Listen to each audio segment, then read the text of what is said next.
खाताय रे आज तुम्ही बाळांनो अंगणवाडी?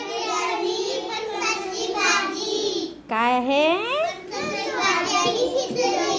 कुणाकुणाला आवडते रे बाळांनो?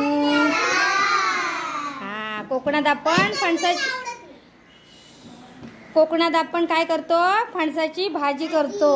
काय करतो? हा, कोकणात आवडीची असते ना सगळ्यांना. सगळ्यांच्या घरी बनवली जाते की नाही? होय ना दुर्वा? कुठे आहे फणसाची भाजी तुझ्या ताटात? हा, अजून दाखव ग ईशा. वा, छान. तन्मय, फणसाची भाजी कुठे आहे रे बाळा? हा, आवडते ना तुला?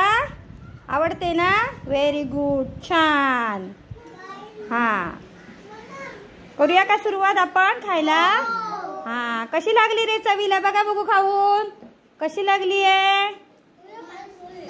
मस्त. अरे वा, सगळ्यांच्या आवडीची भाजी आहे ना रे आज. हा, चला मग करा सुरुवात खायला.